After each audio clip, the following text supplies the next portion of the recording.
మీ business ఏదైనా మీ ఊర్లో promotion చేయాలంటే అది సుమన్ టీవీతోనే సాధ్యం. ఇప్పుడే సంప్రదించండి. వన్ నేషన్ వన్ ఎలక్షన్ అనేది జమిలీ ఎన్నికలకి సంబంధించి బిల్లు ప్రవేశపెట్టడం జరిగింది. కోర్స్ దాని మీద జేపీసీ కాన్స్టిట్యూట్ చేశారు. జేపీసీలో రాజ్యసభ సభ్యులు, లోక్సభ సభ్యులు ఉంటారు.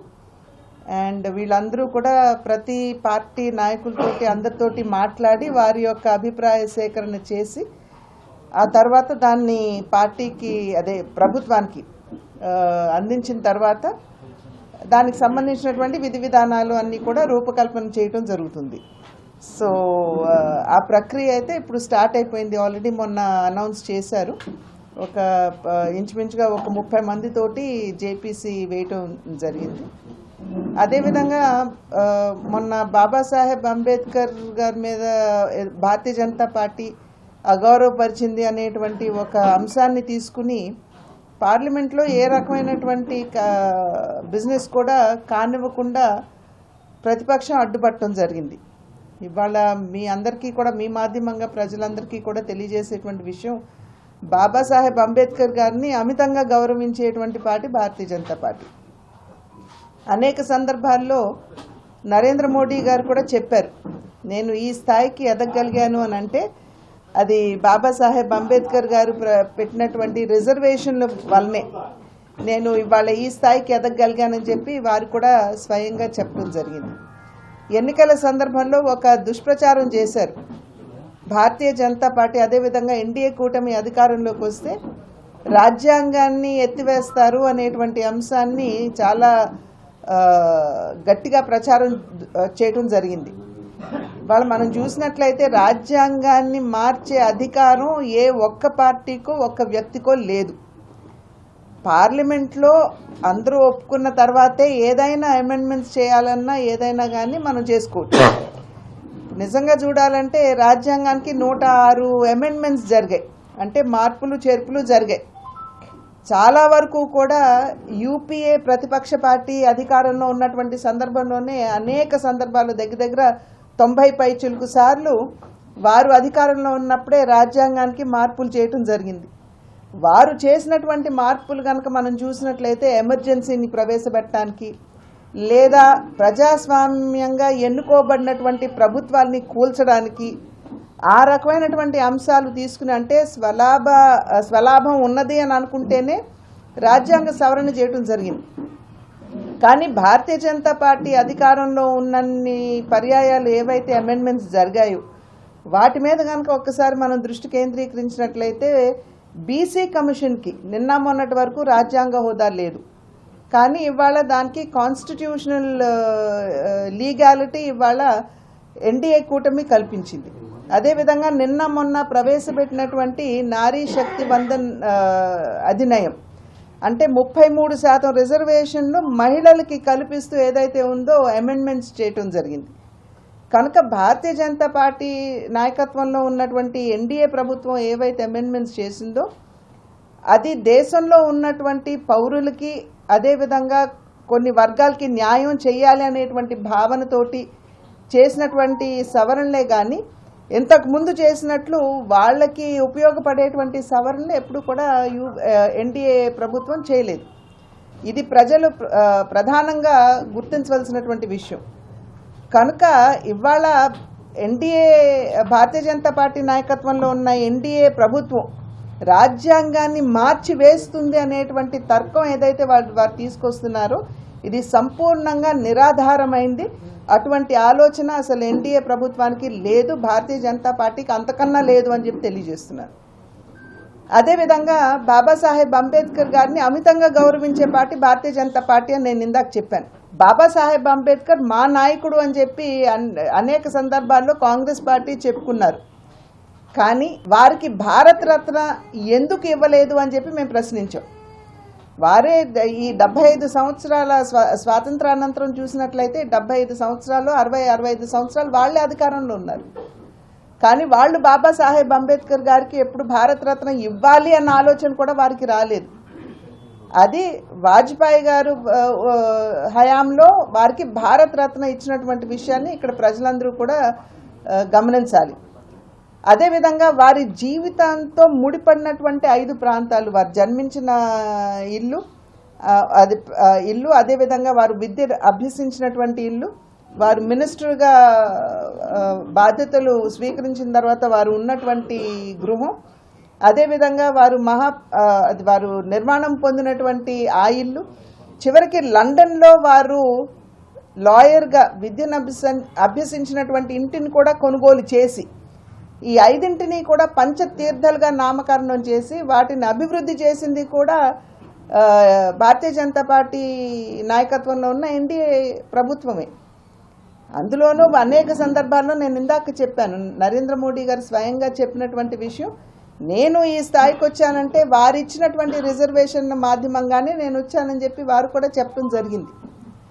వారిలాగా ఇప్పుడు కాంగ్రెస్ పార్టీ లాగా రాజ్యాంగాన్ని జేబులో పెట్టుకుని ఎప్పుడు కూడా భారతీయ జనతా పార్టీ ఆ రకంగా వ్యవహరించలేదు.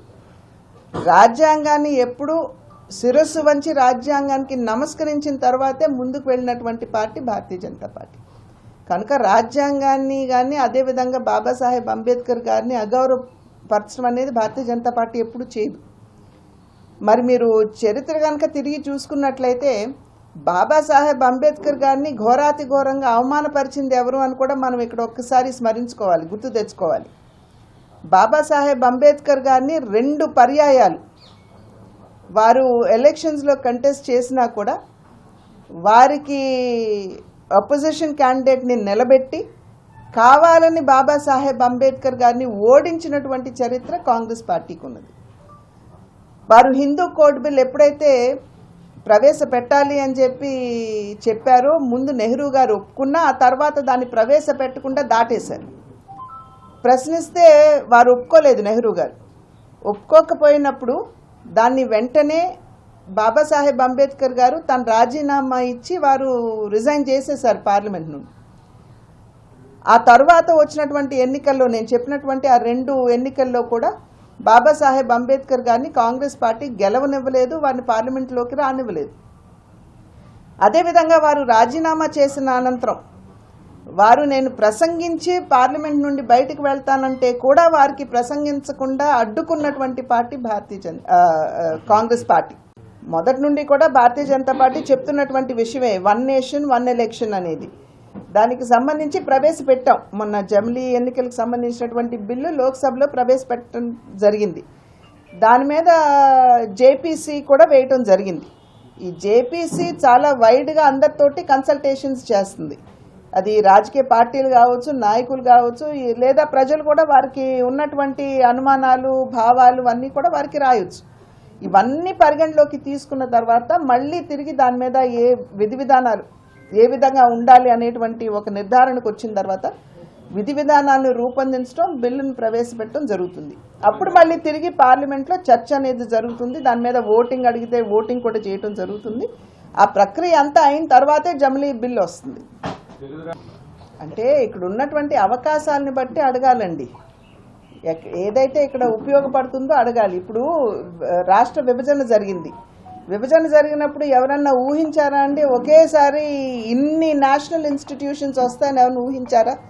IIT, IIM, NIT, IISER, NISER, customs and excise సంబంధించినటువంటిది, ఇలా ఎన్ని ఇన్స్టిట్యూషన్స్ తీసుకొచ్చాం.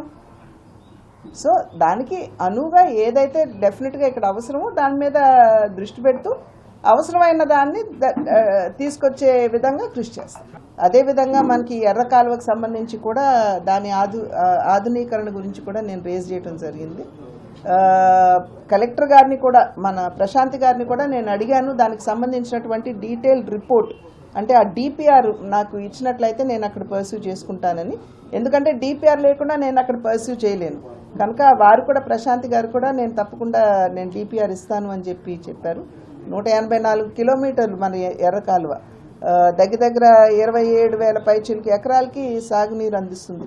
మొన్న వచ్చినటువంటి వరదల్లో మనం చూసాం ఏ విధంగా దాన్ని మోడర్నైజ్ చేసుకున్నటువంటి సందర్భంలో ఎంత మనం ఇబ్బంది పడ్డామో, నష్టపోయామో మనం అందరం కూడా ప్రత్యక్ష సాక్షులం. కనుక ఆ విషయాన్ని కూడా నేను అక్కడ ప్రచారం అంటే ఇప్పుడు ప్రయాణికులే మాకు ప్రచారం అండి. ప్లస్ అవును, రామ్మోహన్ గారు వచ్చారు, ఆయన స్వయంగా మంత్రి గారు వచ్చారు, దాన్ని ఓపెన్ చేశారు. ఇంకా అంతకంటే పని చేసిన తర్వాత మాట్లాడటం వేరండి, ఏదో జరగబోతుంది అని చెప్పడం వేరు. చేసిన తర్వాత మాట్లాడటం నా నైజం. ఇంకోటి చివరిగా మీ జిల్లా వర్గంలో 60 ఏళ్ళు ఏదో వయసు పరిమితి పెట్టారట, అది మా అంతర్గత విషయం అండి. ఏవైతే నేను ఇందాక ఒక మాట అన్నానండి, క్షేత్రస్థాయిలో ఉన్నటువంటి విషయాలు ముఖ్యమంత్రి గారి దృష్టికి తీసుకువెళ్ళడం అనేది ఒక మిత్రపక్షంగా మా బాధ్యత, మేము అది నిర్వర్తిస్తున్నాం. వాజ్పేయి గారి శత జయంతి అండి. ఇందాక ఒక విలేకరి అడుగుతున్నారు గోకవరంలో జాయినింగ్స్ గురించి. పెద్ద ఎత్తున వాజ్పేయి గారి జన్మదినం రోజున ఇది జరగటం అనేది నిజంగా ఇది మేము అందరం కూడా ఆనందించి స్వాగతిస్తున్నటువంటి విషయం. వాజ్పేయి గారు ఏ విధంగా సుపరిపాలన దేశానికి అందించారో మనందరికీ తెలుసు. వారి హయాంలోనే ఈ ప్రధానమంత్రి సడక్ యోజన కావచ్చు, ఇవన్నీ కూడా వారు ఆనాడు తీసుకురావటం.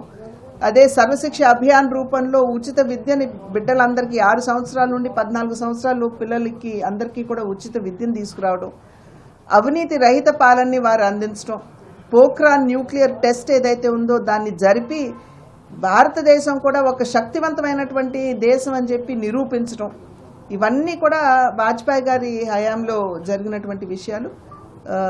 ఇది అందులోనూ మాకు భారతీయ జనతా పార్టీకి వ్యవస్థాపకుల్లో వారు కూడా ముఖ్యులు. ఒక రకంగా చెప్పాలంటే ఏదైతే ఇప్పుడు సభ్యత్వ నమోదు కార్యక్రమం జరుగుతుందో ఇది వారికి నిజమైనటువంటి శ్రద్ధాంజలిగా మేము భావిస్తున్నాం. ఎందుకంటే వారి కళ ఏదైతే ఉందో ప్రతి బూత్లో భారత్ మాతాకి జై అని నినదించేటువంటి కార్యకర్త ఉండాలి అనేటువంటి భావన ఆలోచన వారికి ఏదైతే ఉందో దాన్ని నిజం చేస్తూ ఇవాళ కార్యకర్తలందరూ కూడా శ్రమిస్తున్నటువంటి నేపథ్యం. ఇవాళ ఆంధ్ర రాష్ట్రంలో 25 లక్షల సభ్యత్వాన్ని మేము నమోదు చేసుకున్నాం. ఇందాక చెప్పినట్లుగా సంస్థాగత పరమైనటువంటి అంశాల మీద దృష్టి పెడుతూ ఎలక్షన్కి ప్రజాస్వామ్యబద్ధంగా పార్టీలో ఎన్నికలు నిర్వహించుకుని మేము సంస్థాగతంగా కూడా ఆర్గనైజేషన్ పటిష్టపరుచుకుంటాం. ఇదంతా కూడా రేపు 25వ తారీఖు నుండి మాకు సంస్థాగతంగా అటల్ బిహారీ వాజ్పేయి గారికి నివాళిగా మేము ఈ కార్యక్రమాలన్నీ కూడా చేపడతాం.